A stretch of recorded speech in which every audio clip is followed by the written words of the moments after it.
가이스트리 새 프로그램 ARP 임상백과로 인사드리게 된 혈치과 원장 박정철입니다.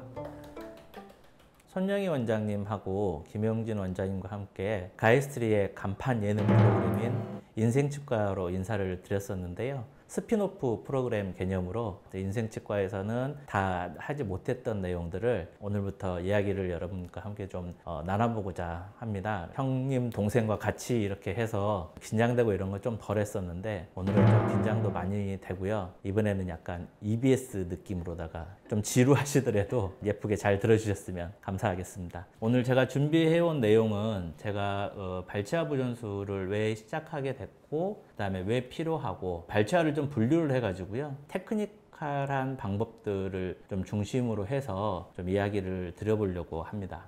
먼저 이제 저희가 발치하게 되면 임플란트를 이제 식립을 하게 되는데요. 근데 결국은 이제 둘 중에 하나입니다. 발치하고 바로 심을 거냐, 기다렸다가 심을 거냐. 기다렸다가 심으면 이제 얼마나 기다릴 거냐. 대표적으로 제일 많이 사용하시는 게 이건 이제 첸과 부저가 이렇게 페이퍼 냈었던 건데요. 타입 1, 2, 3, 4 나눠서 타입 1은 발치 즉시, 그 다음에 타입 2는 연조직 힐링을 좀 기다리는 얼리 플레이스먼트, 타입 3는 얼리 플레이스먼트인데 한 3, 4개월 정도까지 기다리는, 그러면 이제 본 힐링이 좀 되는 시점이거든요.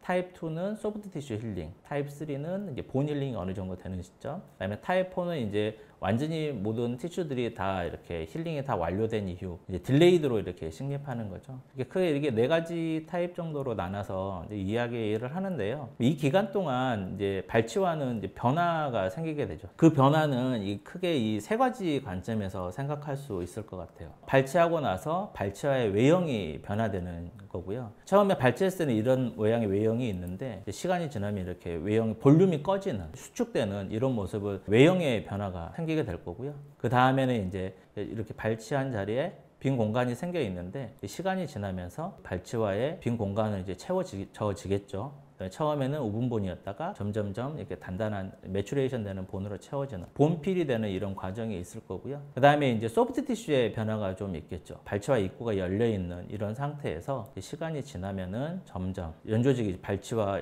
채워지고 매추레이션 돼서 연조직이 좀 단단해지는 변화들이 생길 겁니다. 그러면 이제 발치와의 이런 변화들 중에 어떤 시점에서 내가 임플란트를 식립하는 게 유리할 건가? 그 연조직 리세션이 없거나 뭐 이런 경우에 있어서는 뭐 발치 즉시 하는 경우들도 있지만 뭐 디펙트가 있고 임플란트의 고정을 얻기도 어렵고 그다음에 지비아를 많이 해야 되고 그러면은 조금 더 기다렸다가 이렇게 식립하는 것들이 좀 좋겠죠. 어떤 이제 학문적인 기준의 그런 것도 있겠지만 술자가 이런 발치와의 외형이 변화되는, 그 다음에 발치아의 내부에 변화되는, 연조직이 변화되는 이런 상황들을 조금 이해를 해보시고 내의 기준으로 해서는 이 정도 시점에서 하는 게 좋겠다 라는 것들을 이제 술자가 결정해야 되는 기준을 좀 가지고 계시는 게 좀 좋을 것 같아요. 물론 이제 발치 즉시 식립을 하게 되면 제일 좋은 부분이 치료 기간이 굉장히 단축이 된다는 거죠. 발치하고 나면 환자분이 내 병원에 다시 올 수 있거냐에 대한 고민도 하시겠지만 학문적인 부분으로 생각한다면 치료 기간을 단축할 수 있고 수술이 한 번에 끝난다는 이런 것들이 이제 굉장히 좀 장점이 될 수가 있고요. 외형의 변화들도 조금 덜하다는 그런 예전에 코바디의 논문들도 있고요. 근데 이제 문제는 뭐냐면 어렵죠, 수술이. 임플란트를 발치한 자리에다 어떻게 잘 고정을 얻어낼 거냐. 그 다음에 뭐 지비아를 조금 해야 되는데 그러면 크로저를 어떻게 해줄 거냐. 상악동이나 하치조신경과의 잔종골의 양에 따라서 임플란트 고정을 얻는 것도 쉽지 않지만 해부학적 구조물을 건들 거에 대한 우려, 발치아가 프라이머리 크로저 하는 게 좀 쉽지 않는데 나중에 뭐 감염이 되거나 하지 않을까. 그러니까 쉽게 말해서 그냥 수술이 어렵다는 이런 단점이 있는 거고요. 기다렸다가 하는 경우에는 좀 편리한 부분이 제일 큰 것 같아요. 그러니까 초기 고정을 얻는 게 당연히 좀 낫겠죠. 본필이 더 많아지니까 임플란트를 고정을 얻을 수 있는 부분들이 있겠죠. 연조직도 다 치유가 됐으니까 연조직 봉합하는 것도 당연히 편리한 부분이 있고요. 그 다음에 해부학적 구조물하고도 좀 충분하게 이제 좀 거리를 가질 수 있는 그런 상황들이 생길 테니까 그런 안정성에 대한 부분들, 연조직을 잘 덮어줄 수 있으니까 감염에 대한 우려 이런 것도 적다는 이런 장점이 있을 수 있는데 문제는 뭐냐면 볼륨의 변화가 크다라는 거야. 원래 치아 형태를 만들어주기 위해서 외형을 회복해주는 것도 필요하거든요. 근데 그게 외형의 변화가 많지 않은 경우에 있어서는 그렇게 어렵지는 않겠지만 고릅수가 많다든지 아니면은 뭐 치주 발치에서 의해서 이렇게 발치를 하게 되는 경우에 있어서는 골과 연조직 흡수들이 굉장히 많아지죠. 그러면 이제 그걸 회복하기 위해서 GBR 많이 해야 되고 그래서 릴리징 인시전 해가지고 플랩을 당겨서 덮고 그러면 베스티블이 낮아지니까 연조직을 또 회복해 줘야 돼요. 근데 이런 이제 복잡한 과정들이 좀 생길 수가 있기 때문에 그다음에 치료 기간이 길어지고 장단점들을 이제 출자가 좀 판단을 해볼 필요가 있는 거죠. 지금 상황에서는 어떻게 하는 게 좋을까? 출자의 기준이 좀 필요하다고 생각됩니다. 얘기하다 보니까 되게 어렵게 얘기를 하고 있는 것 같은데요. 이 환자분이 이렇게 오셨습니다. 상악 구치부, 전치부, 하악 구치부, 전치부 이렇게 임플란트를 하셔야 되는데 어떻게 치료하시는 게 좋을까요? 발치 즉시 하실 수도 있겠, 뭐 상관은 없을 것 같은데 일단 어려워 보이잖아요. 이분은 어떻게 할 거예요? 뼈 있는데 찾아서 심고 나머지는 뭐 기다렸다 심고 이런 게 하실 수도 있겠지만 뼈 있는 데만 찾아서 심다 보면 보참을 만들 때 또 고민되는 부분들이 많거든요. 하악이라든지 양쪽 하악 구치부, 상악 구치부 이런 부분들은 이제 어떻게 치료를 할 거냐 굉장히 고민스러운 거죠. 즉시 식립은 어려울 것 같고 기다린다고 이런 분들은 뼈도 잘 안 생길 것 같고 딜레이드 임플란트 하는 것도 만만치 않을 것 같고 이런 고민들을 저도 이제 처음에 되게 많이 한 거예요. 그러니까 기다렸다 하는 것도 어렵고 즉시 식립도 어렵고 근데 실은 이거는 이제 학문적인 고민이었고요. 제가 이제 발치와 보존술을 가장 처음 시작하게 됐던 이유 중에 한 가지가 환자분이 발치하면 오지를 않더라고요. 발치와 보존술이라는 치료를 시작한 게 2010년 정도부터 하기 시작을 했었는데 임플란트의 가격이 막 저렴해지고 막 이랬던 시점이에요. 그때 저희 병원 막 200만 원, 250만 원 이렇게 임플란트 비용을 받았었는데 환자분들이 아무도 오지도 않는 거죠. 발치하면 다 다른 병원 가시고. 환자분들 조금 홀딩하고 싶은 마음이 있었어요. 물론 그게 이제 첫 번째 시작이긴 했는데 좀 더 잘해보고 싶고 좀 더 좀 예지성 있는 결과를 만들어보고 싶고 이런 고민을 하다 보니까 앞에 설명드렸던 이제 그런 고민들을 하게 되고요. 발치와 보존술을 하니까 임플란트를 조금 쉽게, 조금 편리하게 좀 더 좋은 위치에 임플란트를 식립할 수 있는 그런 부분들이 좀 생기더라고요. 즉시 식립이 어려운 경우에 있어서는 나중에 기다려도 임플란트 식립하기 어렵더라고요. 그래서 그런 경우들은 발치와 보존술을 굉장히 좀 적극적으로 하는 편입니다. 제가 발치와 보존술을 하는 목적은 페이션트 홀딩에 대한 그런 느낌도 있지만 굉장히 임플란트를 잘 심을 수 있는 환경을 만들어서 임플란트를 식립하기 위해서 1타 2피의 느낌으로 EBS 컨셉으로 하기로 했는데 이 발치와 보존술에 대해서 그래서 문헌도 좀 많이 찾아보고 그랬었는데요. 두 가지 정도의 컨센서스가 있는 것 같아요. 발치와 보존술을 하든 뭐 발치 즉시 식립을 하든 간에 발치와의 외형의 변화에 대해서는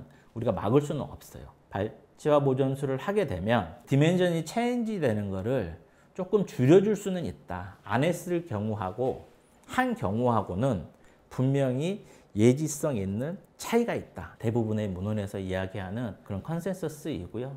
대신 이제 어떤 재료를 쓰면 더 좋다, 어떤 멤브레인을 쓰면 좋다, 안 좋다, 뭐 이런 것들에 대한 디베이트 등은 있지만 어쨌든 간에 뭘 쓰든지 간에 발치와 보존술을 했을 때 외형이 변화되는 것들을 조금 줄여줄 수 있다. 그러면 그 외형이 변화가 많이 줄어들면 골폭이 넓고 뭐가 이렇게 좀 운동장처럼 넓은 데다 임플란트를 해야지 임플란트 좀 잘하기 좋거든요. 좁은 데다가 하려니까 항상 우리가 임플란트 하는 게 어려운 거예요. 그런 환경을 좀 만들어 놓고 임플란트를 식립하면 좀 좋지 않을까. 그래서 우리가 소켓 프리저베이션, 발치와 보존술을 하는 목적은 발치와가 수축이 되는 그런 외형의 변화를 최소화하고 임플란트를 식립할 수 있는 어떤 충분한 볼륨을 가져가도록 하는 거. 하드 티슈, 소프트 티슈의 어떤 볼륨을 가져가는 거. 논란의 여지들이 좀 있기는 하겠죠. 뭐 퀄리티 부분에 대해서 좀 그런 얘기들이 있긴 하지만 어쨌든 그거보다 더 중요한 거는 이 소프트 티슈의 볼륨이 이렇게 유지된다는 거는 우리가 임플란트 수술을 할 때 굉장히 유리한 부분이 크거든요. 외형이 변화되는 거를 줄여줄 수 있다는 거. 이런 것들은 굉장히 큰 메리트가 있는 것 같아요. 후배들하고 한번 이런 얘기들을 해본 적이 있었는데 발치와 보존술하고 치료하는 게 굉장히 이제 시간이 길어진다. 그래서 제가 나름 타임테이블을 한번 정리를 해봤어요. 이거는 이제 딜레이드 임플란트를 하는 경우에 타임테이블입니다. 제가 발치를 하고요. 그 다음에 기다리죠. 그 ITI 컨센서스에서 얘기를 했던 챈과 부저가 페이퍼 냈던 그 문헌에 따르면은 기다린 다음에 어쨌든 2달에서 6달 연조직 치유가 될 때까지 아니면은 완전히 모든 발치와가 힐링이 끝날 때까지 그러면은 보통 2개월에서 6개월 정도를 기다리는 거거든요. 그 다음에 이제 임플란트를 심겠죠. 필요하면 GBR도 할 거고요. 그러고 나서 임플란트만 심고 쉽게 끝날 수 있는 거면 또 그렇게 오래 안 기다리잖아요. 요즘에는 두어 달 정도면 다 임프레션 뜻을 이제 맞출 수가 있겠죠. 하지만 이제 GBR을 해야 되는 경우에 있어서는 물론 이제 GBR 하는 정도에 따라서 차이가 있기는 하겠지만 보통은 한 5, 6개월 이렇게 기다리시는 것 같아요. 세컨 서저리 하는 거 시간이 좀 필요할 거고, 그리고 보철물을 제작하고. 전체 기간은 이런데 평균적으로는 한 6, 7개월 정도가 소요가 되는 것 같아요. 딜레이드 임플란트를 하는 경우에 있어서는. 발치와 보존술을 하게 되면 발치를 하고 뭐 바로 하는 거 아니고 조금 기다렸다 할 수도 있거든요. 한 달 이내에다 하면 발치와 보존술을 시행을 하고요. 그러고 나서 보통 우리가 한 4개월에서 6개월 정도를 기다리죠. 경우에 따라 더 오래 기다리기도 하고 더 빨리 하기도 하지만 뭐 문헌에서 어떤 4개월, 6개월 이런 것들을 딱 제시하고 있는 건 없어요. 그 페이퍼들 보면은 리엔트리 하는 시점들이 보통 4개월에서 6개월, 4개월 정도에 많이 들어가시더라고요. 4개월에서 6개월 정도 기다리고요. 임플란트를 식립을 하고 뭐 필요하면 추가적으로 또 지비아를 할 수가 있겠죠. 빨리 끝나면 여기도 마찬가지 2달에서 한 5개월 정도 기다리시고요. 필요하면 세컨오피, 골질이 안 좋으면 서머지 시킬 수도 있을 테니까. 그 다음에 나중에 이제 보철물을 제작하고. 이렇게 해서 평균 에버리지를 생각해 보면 한 7, 8개월 정도 걸리거든요. 딜레이드 임플란트를 하고 나서 임플란트를 치료하는 거 하고 소켓 프리저베이션을 하고 임플란트를 치료하는 이 시간을 타임 테이블만 놓고 보면은 그렇게 크게 차이가 나는 건 아니에요. 한두 달 정도 차이가 나는 건데 뭐 치명적인 기간이 될 수도 있겠죠. 자기 뭐 외국에서 이렇게 다니신다든지 뭐 한국에 이제 임플란트 치료받으러 오신 분들한테는 그럴 수도 있기는 하겠지만 뭐 전체적인 어떤 큰 흐름에서 봤을 때는 이 기간이 그렇게 막 크리티컬하게 문제가 될 만한 이제 그런 기간은 저는 좀 아니라고 생각을 하거든요. 발치 즉시 하기는 어렵고 기다려서 임플란트를 했을 때 얘도 만만치 않을 것 같다. 그렇다 하면은 발치와 보존술을 하시고 나서 나중에 임플란트를 식립을 하시는 게 훨씬 좀 안정적으로 식립을 하실 수 있지 않을까라고 생각을 해요. 술자가 그 판단을 어떻게 해야 되냐. 쉽게 말해서 인디케이션은 뭐냐. 인디케이션에 대한 어떤 문헌들이 따로 막 많이 있지는 않더라고요. 그래서 이건 예전에 제가 이제 찾았던 건데 이거 호주 선생님이에요. 답이라는 분이 썼던 건데 버칼본이 얇을 때 해라. 발치와의 월이 흡수가 되어 있는 경우에 해라. 해부학적 구조물이 가까울 때 해라. 뭐 사이너스나 하치추신경이나 해부학적 구조물 때문에 신경 쓰이면 해라. 심리적인 요구가 굉장히 큰데 즉시 식립할 수 있으면 하면 되는데 그렇지 못하는 경우에는 해라. 바이오 타입이 얇은 경우 이런 경우에는 좀 해라. 다수치를 한꺼번에 발치를 하게 되는 상황에 있어서는 볼륨의 변화도 좀 많아질 수 있거든요. 그래서 그때는 해라. 답이라는 사람이 이렇게 문헌에서 얘기를 했고요. 근데 아마 다른 부분들은 다 공감을 하실 거예요. 버칼본이 1.5에서 2mm 정도 두께가 되지 않으면 해라. 이 말에 대해서 아니 월이 다 살아있는데 왜 굳이 해야 해? 이때도 하시는 게 좋아요. 얇은 이 버칼 쪽에 뼈가 보이실 거예요. 이거 나중에 시간 지나서 한 3, 4개월 지나서 임플란트 심으려고 보시면은 이런 얇은 뼈는 다 없어져요. 이렇게 되면 이제 디펙트 형태가 바뀌어요. 이런 경우에 있어서는 약간 컨테인드 디펙트 형태라고 볼 수 있겠지만 그 베닉 분류에서 보면은 클래스 3가 되는 거예요. 인접 주변 조직에서 볼륨 스테빌리티를 얻을 수 없는 그런 형태가 되는 거거든요. 그러면 이제 GBR하는 방법들도 바꿔지는 거예요. 굉장히 어려운 형태가 돼요. 근데 이것도 지금 굉장히 얇은 버칼본이 남아있잖아요. 여기에는 제가 발치와 보존술을 했어요. 하고 나니까 이렇게 버칼 쪽에 볼륨이 유지가 돼요. 이 상태에서는 컨테인드 디펙트거든요. 그러니까 그라프트 머터리얼을 넣고 흡수적 멤브레인만 덮어도 괜찮아요. 얘네가 공간을 유지해 주거든요. 이 얇은 뼈가. 물론 나중에 얘는 녹아서 없어질 거예요. 갑자기 어느 날 하루 쫙 없어지고 이런 거 아니니까. 우리가 GBR 할 때 중요한 게 스페이스 메인테이닝 얼마나 잘하냐 이게 중요한 거잖아요. 그러니까 얘가 있으면 스페이스 메인테이닝이 된다고요. 합설 폭의 볼륨이 일정 수준 회복이 돼 있잖아요. 치료하는 게 있어서 훨씬 괜찮죠. 진짜 데미지 소켓 아닌 경우에도 그래요. 특히 당근치 있는 경우에 있어서는 이 버칼 쪽 본이 얇은 거 있죠. 이거 이제 발치하면 다 없어져요. 이거는 치아의 페리오돈탈 리가멘트에서 주로 블러드 서플라이를 많이 받게 되거든요. 얘는 이제 발치가 돼버리니까 이렇게 얇은 뼈는 없어져요. 어디서 어디까지 없어질지도 잘 몰라요. 블러드 서플라이 가는 데까지는 살고 안 가는 데는 죽을 거잖아요. 본인 버칼 쪽에 두께가 좀 있으면 얘는 좀 버틴다고. 그러니까 이게 다비가 얘기했던 1.5에서 2mm 두께 정도예요. 발치식 식립을 할 때 우리가 개필링만 할 거냐 뭐 할 거냐 그 발치와의 바깥쪽까지 그라프트를 할 거냐 이런 거를 이제 임플란트하고 버칼 플레이트까지의 거리를 4mm 기준으로 해서 이렇게 얘기를 하는데 갭의 공간 2mm, 버칼 플레이트의 두께 2mm 이건 거거든요. 그러면 이제 버칼 쪽이 어쨌든 뼈가 두꺼우면 두꺼울수록 볼륨의 변화가 더 적게 되면서 잘 채워지는 거예요. 뭐 상악 전치 같은 경우에 있어서는 치아들이 굉장히 이제 버칼 쪽으로 가 있는 경우들도 많고 버칼본이 얇으니까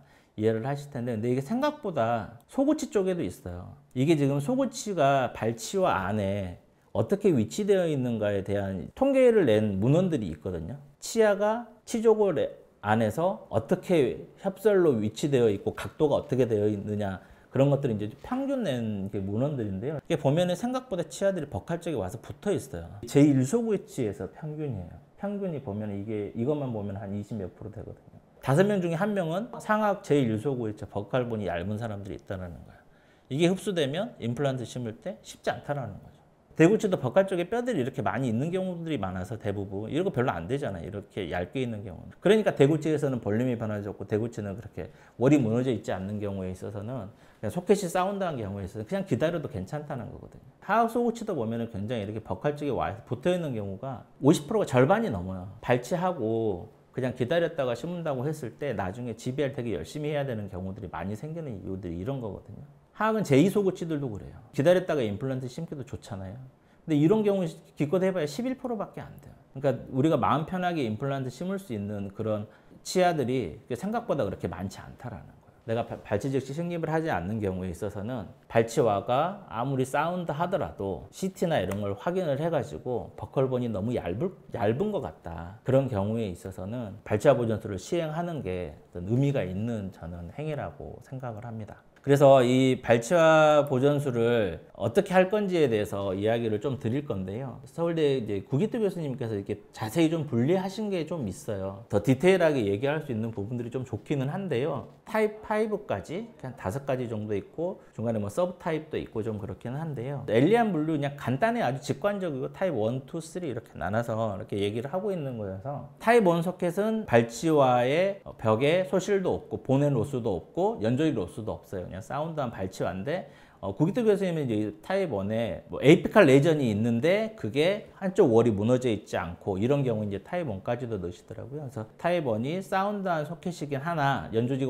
회축도 없고 월에 그 소실도 없는 상태인데 병소가 혹시 있더라도 치아의 에이펙스 정도에서 국한되어 있는 굳이 크게 생겼더라도 약간 퍼포레이션 디펙트 정도 있는 마지널 본 로스가 없는 이런 정도 상태에서는 타입 1 정도로 생각하고 발치와 보존술을 하셔도 되지 않을까라고 생각을 합니다. 27번인데 이제 에이펙스 쪽에 이렇게 염증이 좀 있고요. 연조직 퇴축이나 이런 건 없어요. 발치를 했고요. 가끔 이라텍 힐링이라 그래가지고 뼈가 잘 안 치워지는 경우들이 있더라고요. 특히 septum이 없는 경우, 제2대구치 같은 경우에 있어서 루트가 이렇게 모여 있어가지고 그 다음에 하악 대구치 같은 경우에도 뭐 C캐날 가지고 있는 그런 치근들은 이렇게 루트가 모여 있어가지고 잘 안 채워지는 경우들이 있더라고요. 기다려도. 이런 경우 이제 이라틱 힐링이라는 이야기를 하게 되는데 이제 그게 조금 생길 것 같다는 느낌이 좀 들더라고요, 이거는. 예전 같은 마음에 여기 동종고를 썼을 텐데요. 지금은 이제 제가 요즘에 합성골을 좀 많이 사용을 하고 있습니다. 동종골과 비슷한 어떤 퍼포먼스를 보이는 합성골, 본트리 플러스라는 제품들을 지금 사용을 하고 있는데요. 중요한 건 소파는 깨끗이 하셔야 되는 게 중요하고요. 그 다음에 발치와 입구는 요즘엔 콜라겐 이종골로 많이 막습니다. 이종골만 다 채워놓으면 본 퀄리티에 대한 고민들을 하게 되거든요. 이종골은 콜라겐이 들어가 있든 안 들어가도 어쨌든 이종골이잖아요. 컨덕티비티만 있기 때문에 신생골을 만드는 게 좀 느려요. 그래서 이 합성골은 인덕티비티가 있는 합성골이니까 신생골을 좀 많이 만들려고 본트리 합성골을 넣고요. 바이오스 콜라겐을 사용하게 되면은 이게 연조직 힐링이 되게 좋더라고요. 수칙은 되게 간단하죠. 얘네 끝 빠져나오지 말라고 그냥 히든엑스 수치 하나만 했습니다. 그러고 나서 기다리면 연조직 힐링이 좋아요. 월도 무너져 있지 않고 뭐 징기발 리세션도 없고 그러기 때문에 굉장히 이게 힐링이 되게 좋아요. 2주 정도 지난 모습이거든요. 그다음에 치료 후에 보면은 밑에 쪽에는 이렇게 본트리가 들어가 있고 위에 쪽에는 콜라겐이 이렇게 5개월 정도 지나서 제가 이제 임플란트를 식립하기 전이고요. 보면은 외형도 괜찮고요. CT를 촬영을 해봤더니 본의 볼륨도 되게 괜찮아서요. 이런 경우에는 이제 가이드 만들어서 플랩리스 수술을 합니다. 그래서 가이드 만들고 플랩리스 수술하고 골질이 조금 약할 수가 있어요. 개인이 가지고 있는 골질에 따라서 차이가 있을 수 있는데 이런 경우에는 특히 이제 상악 고치부 같은 경우는 원래 골질도 안 좋잖아요. 언더드릴링을 하고 임플란트를 식립을 했는데 그때 ISQ가 60 조금 넘었던 것 같아요. 커버 스크류를 연결할까 하려다가 힐링 어버트먼트 헤드의 크기가 되게 작은 게 있어요. 2mm짜리가. 요걸 연결을 하면 보이고 뭐 음식이 들어가서 씹히거나 할 리스크가 적기 때문에 아주 안 좋았다면은 60 이하로 막 50몇 나오고 막 이랬으면 그냥 커버 스크류 연결했을 텐데 헤드가 작은 힐링 어버트먼트를 연결을 했고요. 볼륨을 보면 굉장히 볼륨이 잘 유지되고 있어요. 굳이 뭐 플랩 열고 이렇게 수술할 필요 없죠. 제가 이제 연조직부터 한꺼번에 땄거든요. 연조직 그 안에 들어있는 이제 그 이종골 파티클들이 있고요. 신생골들이 되게 잘 만들어져 있는 게 보이고요. 본트리 파티클들이 이렇게 있는데요. 그 주변으로 이렇게 신생골들이 이렇게 생겨 있고요. 얘네가 좀 녹아지는 이런 모습들이 좀 보입니다. 이 파티클이 좀 바이옵시해서 보면 되게 좀 재밌는 게 주변에 이렇게 신생골들이 되게 둘러싸고 있는 경우들을 좀 많이 봐요. 인덕티비티를 가지는 그런 퍼포먼스를 좀 보이는 것 같습니다. 발치 즉시 식립을 하다가 실패하신 경우들이 저만 있는지, 이번 제가 이제 24번치와 발치 즉시 하다가 실패를 했어요. 그러니까 임플란트를 이제 이렇게 심었어야 되는데 발치와에 묶을려서 이렇게 임플란트가 이쪽 벽칼 쪽으로 에이펙스 쪽에 터져서 나갔어요. 그럼 이거 빼가지고 다시 이제 바꿔서 심어야 되는데 환자분도 힘들어하시고 그러니까 다시 하기 힘들더라고요. 그러면 이제 그냥 이거 빼고 그냥 환자분 보내드리면 나중에 임플란트 다시 심을 때 좀 쉽지 않을 것 같아가지고 일단 임플란트는 이렇게 심어져 있는 걸 이제 제거를 하고요. 앞에 보여드렸던 방법과 같은 방법으로 이렇게 발치화 보존 채웠고요. 발치 즉시 식립을 하려다가 발치화 보존술로 변신을 한 거죠. 보면은 되게 이렇게 힐링이 되게 좋아요. 연조직 힐링에 있어서 바이오스 콜라겐 굉장히 좋은 퍼포먼스를 보이는 것 같아요. 치유가 돼서 나중에 이제 임플란트 식립을 하고, 이렇게 되면은 임플란트 식립하는 게 되게 편해지잖아요. 어렵지 않고요. 벽칼 쪽에 조금 더 볼륨 봉합을 위해서 그라프트를 조금 더 해드렸던 거고요. 뭐 안 해도 됐는데 그냥 상악체 일소구치에서 루트들이 벽칼 쪽으로 붙어 있는 경우가 많아서 벽칼 쪽에 볼륨의 변화들이 많이 생길 수 있다고 얘기 드렸잖아요. 볼륨을 더 가져가고 싶어가지고 그라프트 조금 더 했고요. 그다음에 나중에 치료 후에 이 모습입니다. 이 경우는 발치 즉시 식립하기가 되게 어려웠던 케이스예요. 사진에서 보면은 되게 쉬워 보이는데 그렇게 어렵지 않아 보이는데요. 이거 이제 발치 즉시 식립하려고 가이드를 제가 좀 디자인을 해봤었습니다. 복부 팔라탈로 이렇게 보시면은 팔라탈의 뼈가 되게 밑에 있어요. 벽칼 쪽 높이보다. 임플란트를 엄청 깊게 심어야 되더라고요. 근데 이게 싫어가지고 이렇게 해서는 안 되겠다. 아니면은 임플란트를 조금 높이 심게 되면은 지비아를 엄청 많이 해야 되겠다라는 생각이 들더라고요. 발치화 보존술을 하자. 안에 이제 콜라겐 이종골을 넣고요. 이 발치를 하고 나서 이렇게 봤더니 에이펙스에 퍼포레이션도 있더라고요. MDJ 쪽에서 밑에서 이렇게 주고요. 그 다음에 옆으로 이렇게 터널링으로 이렇게 플렵을 열어서, 이럴 때 콜라겐 머터리얼을 쓰는 게 아주 좋죠. 파티클은 이제 도망 다니는데 얘는 그렇지 않으니까 바이오스 콜라겐 넣어서 이렇게 사용을 하고, 봉합하는 거 위에는 히든엑스, 아래는 그냥 심플 인터럽티드. 그 연조직 힐링이라는 거 굉장히 좋으니까요. 나중에 가이드 다시 만들어가지고 이렇게 플랫미스로 그냥 임플란트 식립을 했고요. 임플란트를 맨 처음에 여기 이렇게 깊게 심어야 되는 그런 상황이었었는데 임플란트를 제가 원하는 포지션에다가 이렇게 위치시킬 수가 있었습니다. 팔라탈 쪽에도 이렇게 본이 잘 생겨 있는 거 확인할 수 있었고요. 엘리안 분류의 타입 1 같은 경우에 사운드한 발치화이지만 발치화 보존술을 시행을 하고 있고요. 콜라겐 흡수성 막으로 이렇게 발치화를 커버하고 그런 것도 했는데 좀 박리를 해가지고 이렇게 멤브레인을 밀어놓고 막 이런 걸 해야 되거든요. 근데 그게 지금 생각보다 굉장히 만만치 않고 멤브레인 밀어넣을 때 막 같이 딸려오고 막 굉장히 번거롭더라고요. 최근에는 콜라겐이 들어가 있는 그 이종골이 있는데 발치화 내부에는 뼈를 좀 만들 수 있는 리제너레이션의 성향을 가지고 있는 그런 뼈들도 안에 좀 채우고요. 발치화의 입구 쪽에는 콜라겐이 들어가 있는 바이오스 콜라겐 같은 그런 걸로 이렇게 채워주면은 플랩 막 열고 이렇지 않기 때문에 그냥 안에 있는 머터리얼만 빠져나오지 않게 히든에서 수차 하나 정도만 해주면 되거든요. 혹시라도 뭐 에이펙스 쪽에 퍼포레이션이 있다 그러면은 발치화 안쪽으로 이렇게 밀어서 넣어서 이렇게 하셔도 되고, 아니면 제가 보여드린 것처럼 터널링 이런 방법들 하셔도 되고요. 그러니까 생각보다 이렇게 엄청 어렵고 복잡한 술식들은 아니거든요. 간단한 술식으로도 제가 나중에 임플란트 심을 때 플랫미스 수술로 이렇게 간단하게 할 수 있는, 편하게 제가 임플란트를 식립할 수 있기 때문에 이런 방법들을 사용해 보시는 것도 한번 추천해 드리고 싶습니다. 네, 오늘은 제가 여기까지 이야기를 마치도록 하고요. 타입 2 소켓은 어떻게 발치화 보존술을 하는지 이야기를 드리도록 하겠습니다. 좀 지루하실 수도 있으셨을 텐데 끝까지 잘 봐주셔서 감사합니다.